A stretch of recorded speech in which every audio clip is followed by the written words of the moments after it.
Hi there, my name is Maria Jernigan from Redshift Education, and today we're talking about tactical ways to simplify in and out of the classroom for going into the new school year. If we can simplify anything, especially in our professional lives, it's worth doing. So here's some very concrete ways you can do so. First things first, take your work email off of your phone. Now, if you have seen my video on work-life balance as a teacher in the pandemic, you have heard this from me, but oh my gosh, you have to actually do it, okay?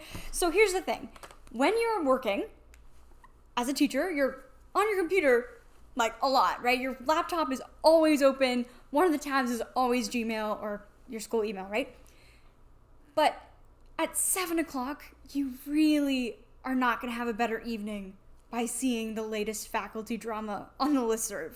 And at 8:30 p.m., you're really not gonna have a better evening seeing a parent email come through, especially when it's a negative one. And I kid you not, a 10 p.m. email is not gonna help you sleep better at night when you're refreshing your school email, sitting in bed before you go to bed, dreading the next day. And I know that it's really, really, really tempting to want to have the convenience of being plugged in on your phone because you can refresh your school email and you know you won't miss anything. But here's the deal. I want you to miss some things. I want you to miss it when you're not working because you, more than ever this year, you need time to unplug. And I mean actually unplug. So go onto your phone, go into your Gmail app or, Outlook or whatever you use and just remove your school account from your phone's email app. I swear to you, it will make a world of difference. I have a whole video on strategies for maintaining your sanity and work-life balance during a pandemic as a teacher, so please watch the video linked here or in the description for more tips on that. The second way I want you to simplify going into next year is really sit down for 5 minutes and just write a laundry list of all of the things that sucked your energy last year. And look, I know that there's a lot of things that were difficult about pandemic teaching and still are. What parts of your job were you kind of insisting that you do that maybe aren't required that just really aren't serving you? For example, I spent a lot of time on Twitter, on teacher Twitter to be exact, and teacher Twitter has a lot to say about school openings and school closures during the pandemic. And I noticed that when I spend time doom scrolling through teacher Twitter talking about COVID for a long time, I start to get pretty anxious. And so, for me, I just remove the Twitter app off my phone, and that helps me simplify and feel a lot better too. And maybe in your case, it's Instagram. Maybe you're comparing your classroom in a pandemic to the classrooms of the biggest Instagram influencers. If that's you, you don't need to follow all the Instagram teacher influencers. It's really okay. Are you contributing to your lack of energy in some way digitally? And cut it. If you want some more structure and guidance around how to reflect on the past year, as far as what sucked your energy, what brought you energy, what kinds of intentions you want to set for next year, I've got a video on that as well right here. All right, third way to simplify, not expecting yourself to plan 5 versions of every activity that you're coming up with for the school year. Here's what I mean by that. Normally, in pre-pandemic times, we would spend the summer coming up with ideas and activities, tweaking things, refining things, replacing things that didn't work, of what the students would be doing throughout the year, right? But here's the thing. This year, instead of having space to be creative and really develop materials that will serve the students, where every time you have an idea of an activity, we could do this, it's so easy to fall into the trap of, okay, but if we do this and the students are half remote and half in the classroom, what would that look like? And if the students have plexiglass between them, how would that affect my group discussions?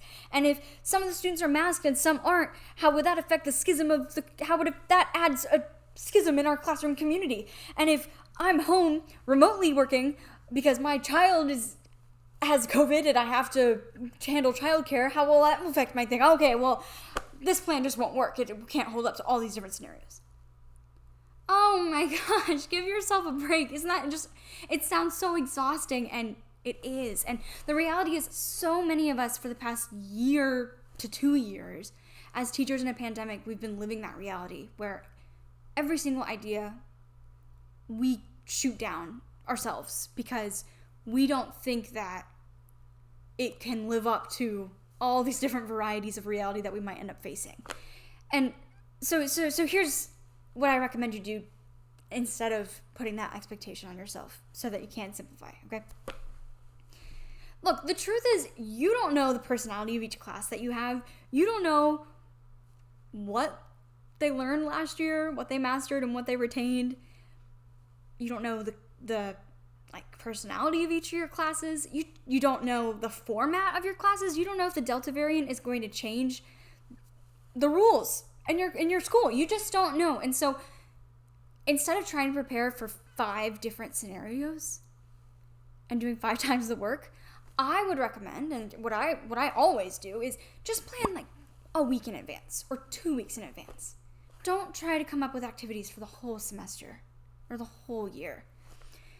And just take it in small chunks. And then you can tweak as you go. All right, let's change gears here. Another way to simplify, and this is a fun one, simplify your teaching wardrobe. Let me tell you a super easy way to do this. I'm not affiliated with this website. I'm not connected to them at all. It's not sponsored, I promise. But imagine where you open your closet and you go to the teacher clothes section of your closet and everything fits you. Everything looks good on you. And you love wearing everything in it in your classroom. Nothing is so short that you worry about pointing up at the board. Nothing is too low that you worry about bending down to talk to a student.